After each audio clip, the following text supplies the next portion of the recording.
Now time for Focus on the programme, and it is a place where the maximum temperature last year was just 13 degrees Celsius. Minimum temperature, well, it was minus 24. The sun doesn't actually rise there for over 3 months of the year.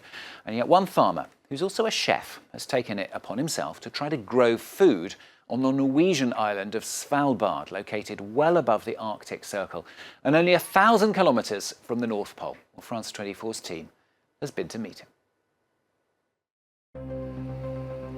We're off to the far north, a small town in Norway, well above the Arctic Circle, home to over just 2,000 residents. Ice covers the grounds. There are snow-covered mountains as far as the eye can see. Nothing grows here, except for inside this little hut. Benjamin isn't afraid of taking up the challenge and grows vegetables in his indoor farm. So this is the dome. We bought this from Alaska, a company in Alaska, and this was last season. We grew sunflowers, we grew peas. Last year we had about 30 kilos of green peas, so we sold them. And then we would like to just grow as much food as possible. With the outdoor temperature reaching just minus 10 degrees, nothing can be grown outside. Inside his laboratory is where it all happens. Here we have basil that we're growing. We have some salads. This is romaine. Benjamin is a full-time chef at the town school. The setup is still in its early stages, but he's got big plans ahead of him. Our philosophy is basically to have local food here. We don't have many bugs, we don't have trees, so the people are kind of disconnected from nature. So I think if people see and see where the food is coming from and actually think more how everything connects, then we would be, better here. He's giving it a try, with little financial backing, but a lot of creativity. So these are cucumbers, and it's a new system that we're trying out. And these allow the plants to grow quicker and faster, and because it air prunes the roots. If we can do it here, it can be done anywhere. There's no excuse anymore. His main clients are from the town's luxury hotels. The chef is using Benjamin's herbs to season his dishes. I'm preparing grilled king crab, the top quality ones. It's the best local ingredient we have. It's one of the little things we have here, and it tastes really good as well. A small gesture that gives the restaurant a more local feel. Here we go. Blue cheese hollandaise. Very good. I mean, you can taste that it's very fresh. And fresh food is scarce here. 99% of the food in the town is imported from the continent.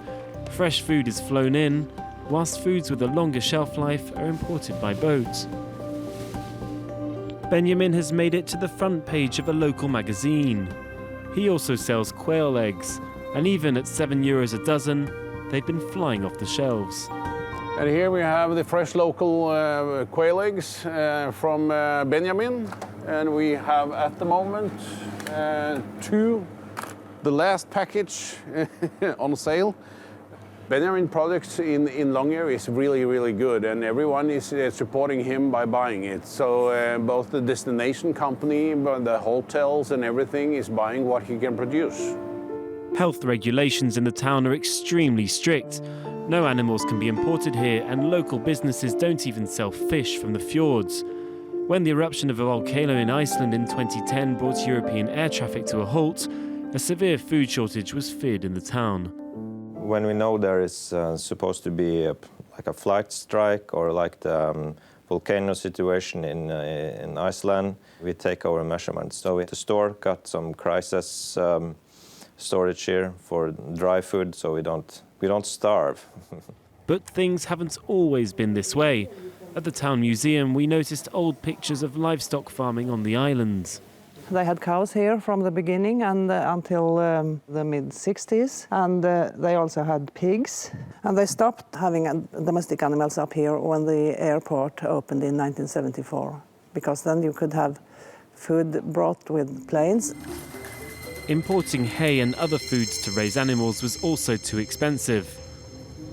Benjamin gave it a try with his quails, but lost. Local authorities have given him an ultimatum, and he has until midnight to dispose of all his birds. It's very tough. I hate it. It's like my children, you know? I feel like I'm sacrificing my kids for no reason. He didn't have the required authorizations. I have to change birds. Nobody complains when we dump all of the sewage down and flush it straight into the sea. There's no treatment here. But I have 50 birds, and it's the crime against humanity. It's a war crime. It's insane, so I don't understand it myself. Now that he can no longer rely on the sales of quail eggs, Benjamin needs financial backing to increase the farm's output. His dream is to build a bigger greenhouse and produce the electricity and heating himself. Those days still seem far ahead, but if he succeeds, it could serve as an example for other areas in the world where growing and eating local food has until now been seen as impossible.